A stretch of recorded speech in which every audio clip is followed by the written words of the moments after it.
नमस्कार दोस्तों, स्वागत है आपका हमारे चैनल पे। और आज एक नया टॉपिक लेके आए हैं हम। ठीक है, हम लोग तो जनसत्ता न्यूज़पेपर को कवर करते हैं मॉर्निंग में, वो तो ठीक है, वो तो रेगुलर चलेगा ही चलेगा। लेकिन अभी जो है ना, अभी जो है आपका बीपीएससी का एग्ज़ाम होने वाला है ना, मेंस का। बहुत लोग इसमें दे भी रहे होंगे, तो उनके लिए जो है ना एक सीरीज़ मैंने स्टार्ट किया है मेंस को लेकर। जैसे एक पेपर इसमें निबंध का भी है ना। निबंध लेखन 300 मार्क्स के होंगे और 3 क्वेश्चन रहता है उसमें। 3 क्वेश्चन आपको लिखने होते हैं, ठीक है। और एक क्वेश्चन के लिए आपको 3-4 ऑप्शन दिया होता है। जो भी आप जिस टॉपिक में कंफर्टेबल उस टॉपिक को सिलेक्ट करें और लिखें। तो उसमें एक बिहार का सेक्शन रहता है, जो कि लोकोक्तियाँ रहता है। लोकोक्तियाँ मतलब वो कहावत रहता है, उसी को कॉन्टेक्स्ट में लिखना होता है, ठीक है। तो मैंने जो है ना आज इस टॉपिक को लिया है, जैसा बोओगे वैसा काटोगे, ठीक है। जैसन बोबा वैसन काटवा।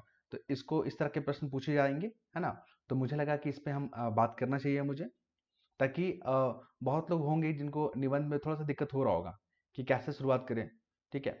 तो उन्हीं के लिए ये काफ़ी जो है ना वीडियो कारगर होगा, उनके लिए थोड़ा सा लाभ मिलेगा। मैं ये नहीं कहता हूँ कि यहाँ से आप जो है 300 में आप 250 नंबर लेके आ जाओगे, लेकिन इतना पता कि आपको आइडिया मिल जाएगा लिखना कैसे है, कंटेंट मिल जाएगा।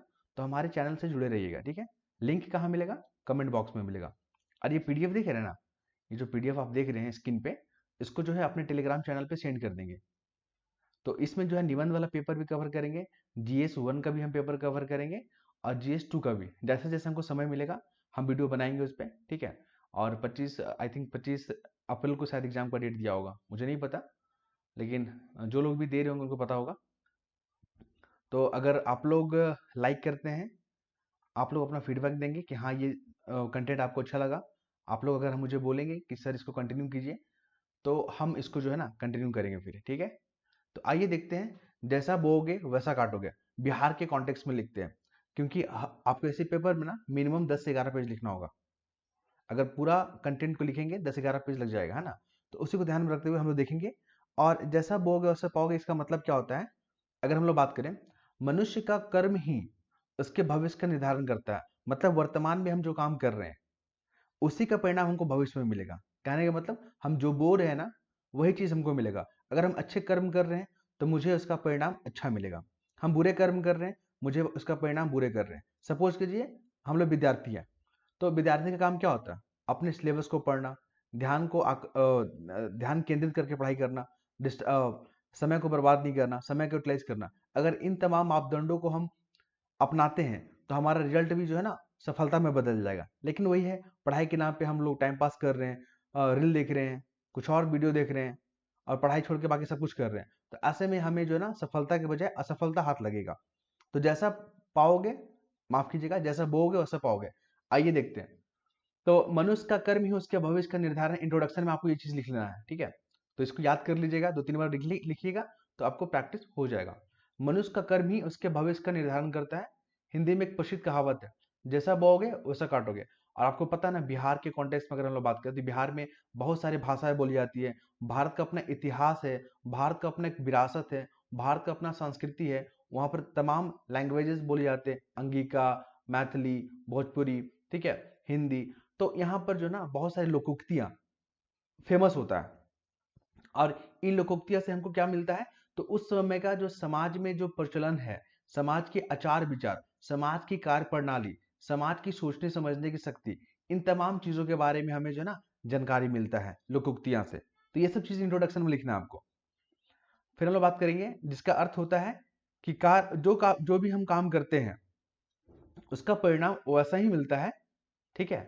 यह कहावत जीवन के हर क्षेत्र में लागू है। हर क्षेत्र मतलब हर जगह। आप एजुकेशन में देख लो, पढ़ाई अगर कर रहे हो बढ़िया से, रिजल्ट आपका पॉजिटिव आएगा। पढ़ाई अगर अच्छे से नहीं कर रहे हो, अकॉर्डिंग टू सिलेबस नहीं कर रहे हो, और प्रीवियस ईयर क्वेश्चन नहीं कर रहे हो, तो परिणाम जो है नकारात्मक आएगा, ठीक है। तो हर क्षेत्र में ये लागू है, चाहे वो शिक्षा हो, चाहे वो राजनीति हो। राजनीति में भी देख लीजिए, लोग क्या करते हैं, सत्ता पाने के लिए जो है ना ऐसे ऐसे कार्य करते हैं जो कि नैतिक नहीं होता है। तो फिर जनता क्या करती है? उसको वोट नहीं करती है। मान लीजिए कल के दिन कोई पार्टी खड़ी हुई है, पार्टी जो है भ्रष्टाचार में संलिप्त पाया गया है, तो जनता क्या करेगी? अगला इलेक्शन में उसको वोट ही नहीं देगी। तो आप जैसा कर्म कर रहे हो वैसे ही ना फल मिल रहा है आपको। अगर आप समाज के लिए काम करोगे, आप नागरिक के लिए काम करोगे, जनता के हित में काम करोगे, तो जनता वोट क्यों नहीं देगी आपको? तो शिक्षा के क्षेत्र में, राजनीति के क्षेत्र में, समाज के क्षेत्र में, कृषि के क्षेत्र में, अब कृषि का ही एग्जाम्पल ले लीजिए।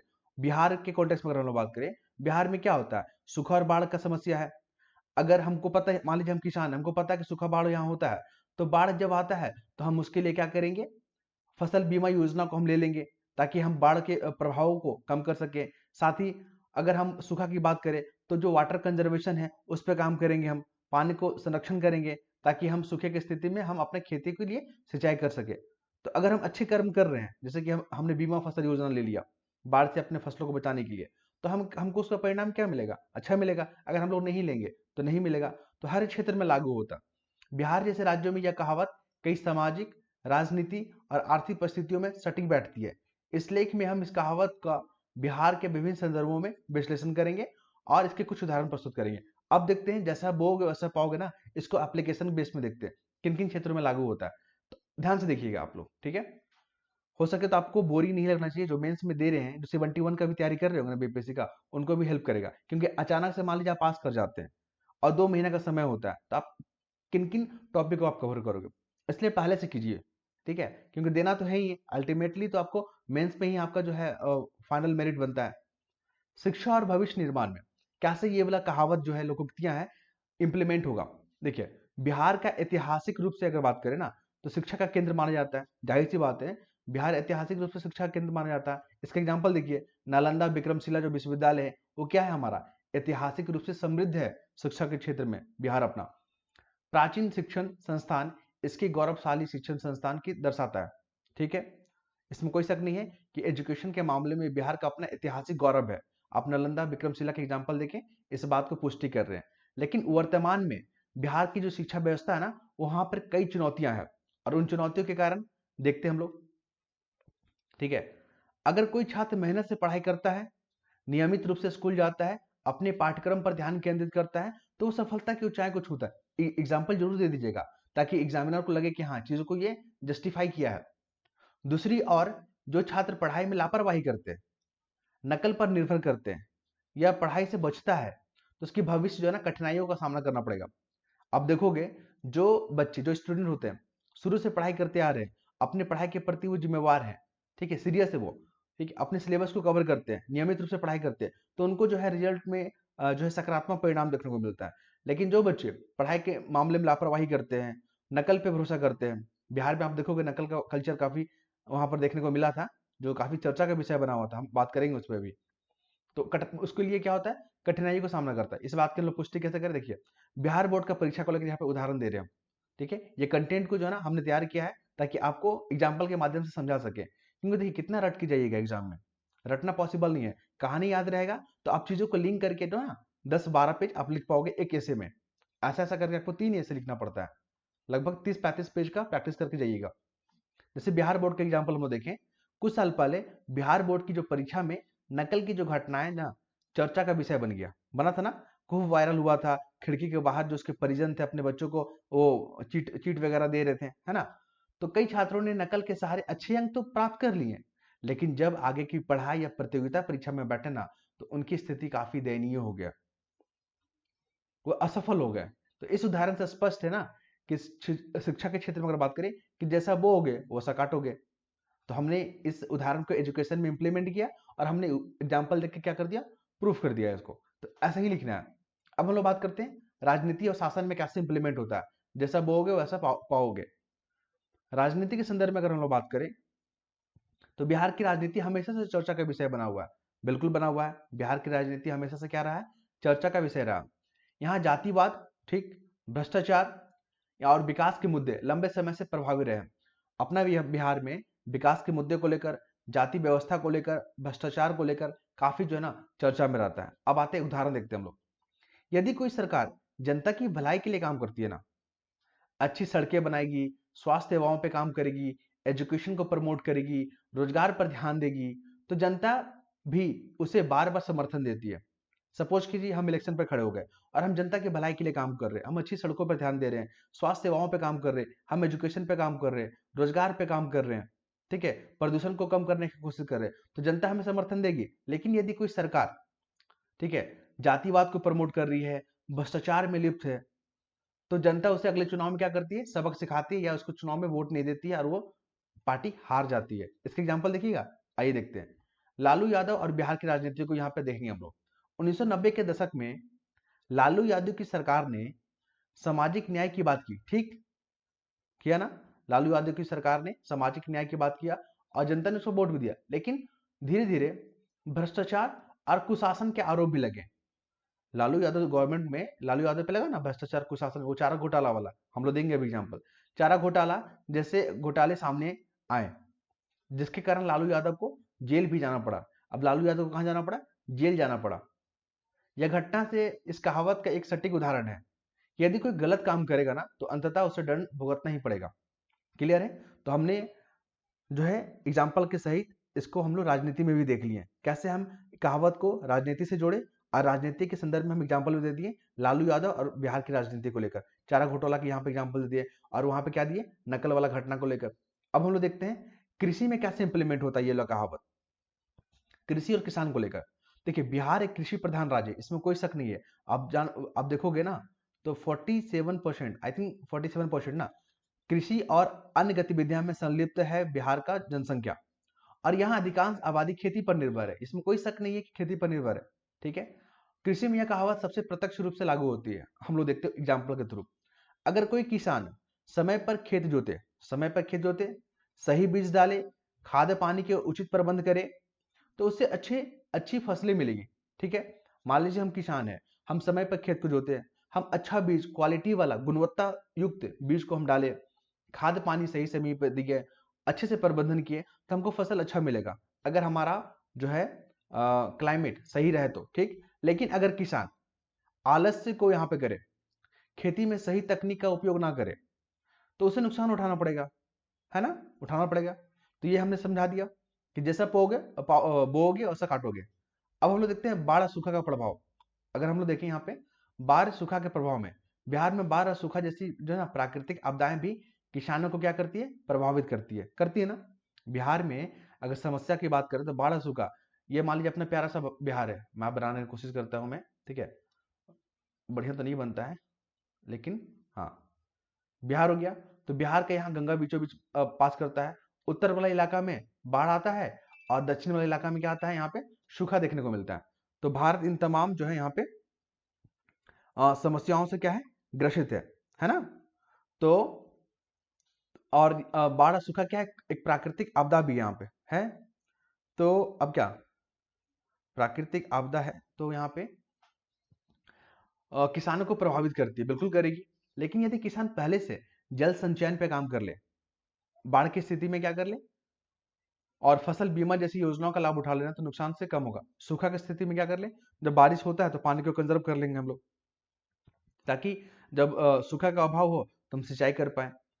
और जब फ्लड आता है तो हम फसल बीमा योजना जैसे जो योजनाओं पे हम काम कर ले, तो हमें नुकसान कम होगा। तो आप समझ रहे ना कृषि में कैसे हम लोग यहाँ पे किए, अगर हम लोग पहले से अलर्ट रहेंगे, ठीक है, तो हमें आपदाओं का नुकसान बहुत कम होगा। और ये जो कहावत है, जो लोकोक्ति है, जैसन बोबन ओसन काटवन, ऐसे करके लिखा रहता है एग्जाम्पल में, एक क्वेश्चन में, ठीक है, तो यहाँ पे सटीक बैठता है। एक और क्षेत्र हम लोग देखते हैं, 5-6 पहलू पे बात करेंगे सामाजिक मूल्य और नैतिकता को लेकर। देखिए सामाजिक मूल्य और नैतिकता को लेकर अभी तक हम लोग एजुकेशन पे बात किए, फिर राजनीति पे बात किए, फिर कृषि पे बात किए, अब बात करते हैं सामाजिक मूल्य और नैतिकता को लेकर। बिहार में पारिवारिक और सामाजिक मूल्य बहुत महत्वपूर्ण है ना। यदि कोई व्यक्ति अपने परिवार और समाज के प्रति ईमानदार और कर्तव्यनिष्ठ है, सपोज कीजिए जो व्यक्ति अपने परिवार का महत्व देता है, अपने परिवार को आदर सम्मान करता है, अपने समाज के प्रति ईमानदारी और कर्तव्य निष्ठा रखता है, तो उसे समाज में क्या मिलता है, सम्मान मिलता है और प्रतिष्ठा मिलता है। क्लियर है।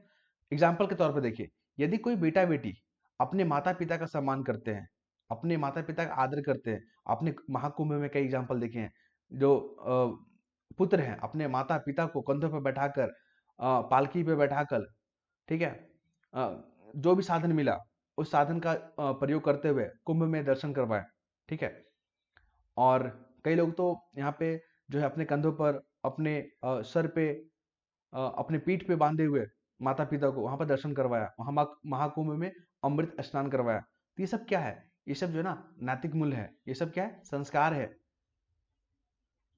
उनकी सेवा करते हैं तो वे अपने जीवन में खुशी रहते हैं। मान लीजिए जो बेटा बेटी है, जो पुत्र पुत्री है, अपने माता पिता का सम्मान करते हैं, उनका सेवा करते हैं, तो उनके बच्चे भी भविष्य में उनका सेवा करेंगे, उनका सम्मान करेंगे, आदर करेंगे। तो इसका मतलब क्या हो गया, जैसा बोएगा वैसा तुमको मिलेगा।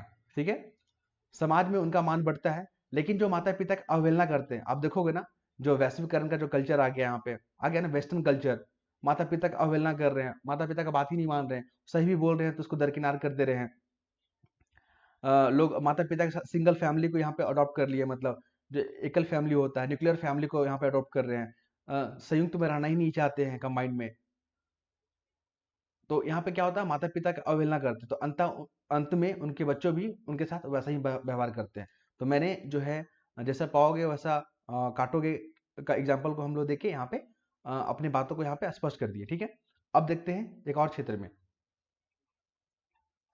ये निष्कर्ष में तो है, अभी और भी टॉपिक है इसमें। जैसे बिहार के हर क्षेत्र में जैसा बोओगे वैसा काटोगे कहावत स्पष्ट रूप से लागू होता है, चाहे शिक्षा हो, चाहे राजनीति हो, चाहे कृषि हो, चाहे अपराध हो। ठीक है, हर जगह व्यक्ति को अपने कर्मों का फल मिलता है, चाहे देर से मिले चाहे सवेर से मिले, मिलना निश्चित है। बिहार में हाल के वर्षों में कई सुधार हुए हैं, लेकिन यह सुधार तभी स्थायी रह सकते हैं ना जब लोग अपने कार्यों के प्रति जागरूक हैं, सकारात्मक दिशा में प्रयास करेंगे।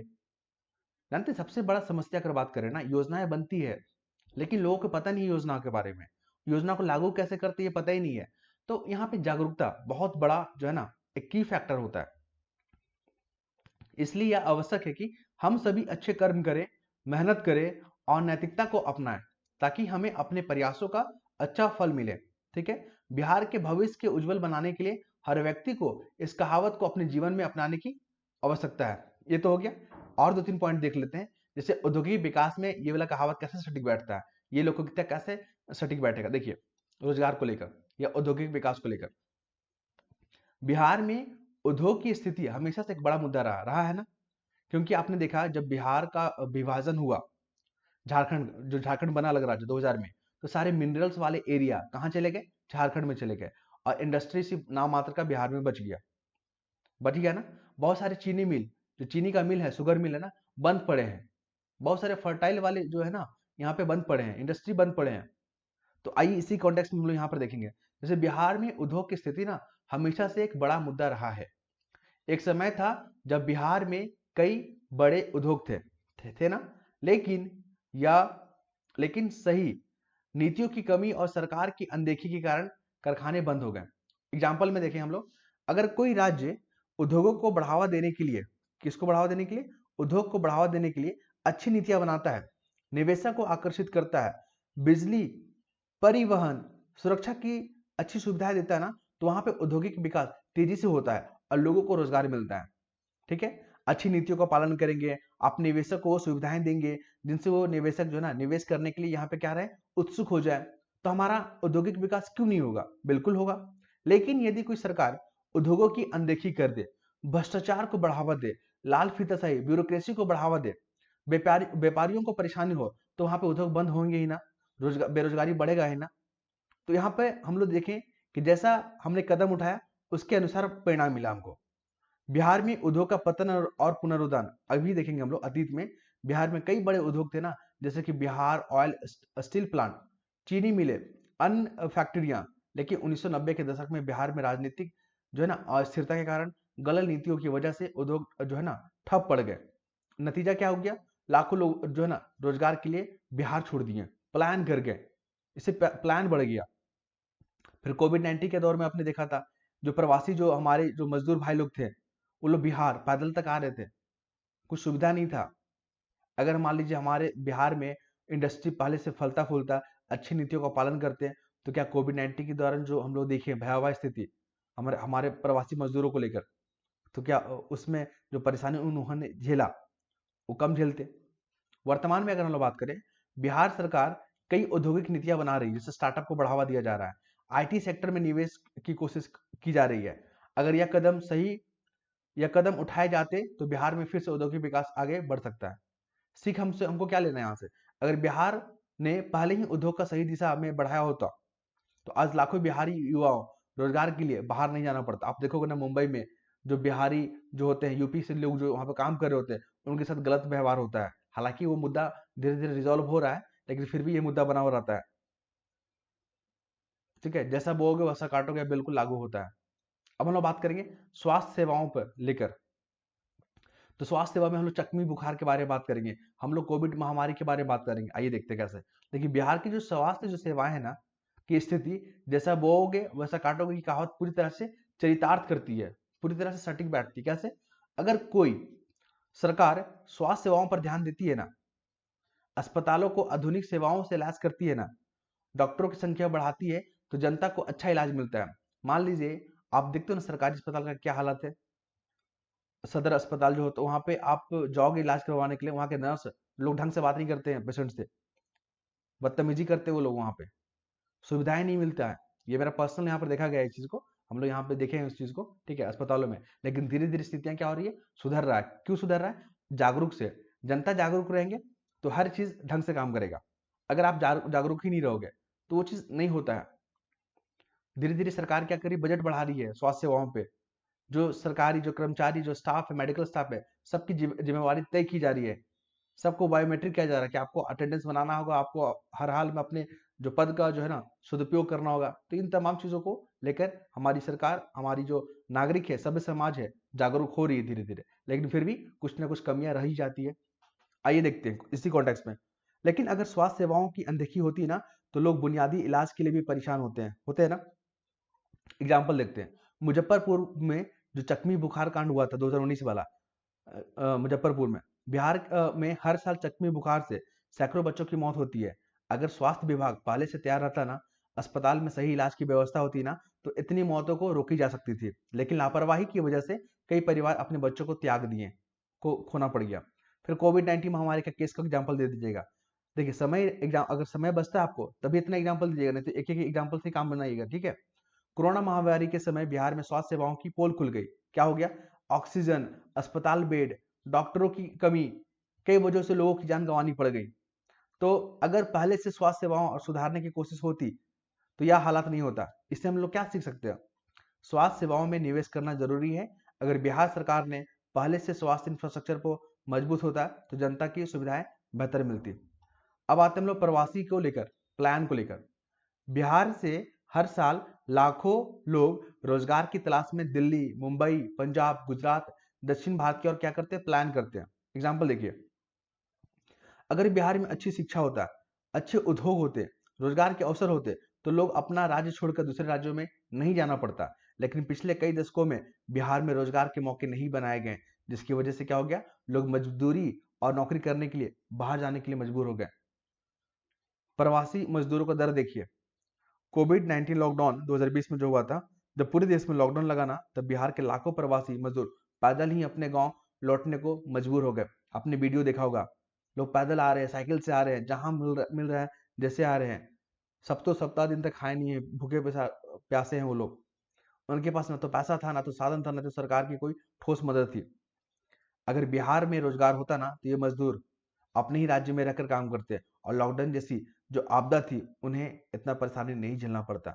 इससे हम लोग क्या सीख सकते हैं कि अगर बिहार सरकार, लोग पहले ही रोजगार के साधन विकसित करते ना, तो प्रवासी को इतनी कठिनाइयों का सामना नहीं करना पड़ता। जैसा बोओगे वैसा काटोगे एक बहुत बड़ा उदाहरण है ये। अब हम लोग निष्कर्ष लिखेंगे। बिहार के हर क्षेत्र में, चाहे वो शिक्षा हो, राजनीति हो, उद्योग, स्वास्थ्य, प्रवासी मजदूर की स्थिति हो, यह कहावत पूरी तरह से क्या होती, लागू होती है। अगर सही समय पर सही कदम उठाए जाए ना, तो यह तरक्की कर सकता है। लेकिन अगर लापरवाही बरती जाए तो नतीजा क्या होगा, बुरा हो जाएगा। निष्कर्ष में आपको लिखना है। और क्या करना चाहिए हमको आगे की राह में? शिक्षा का निवेश करना चाहिए, ताकि हमारे युवा योग बन सके, रोजगार पा सके।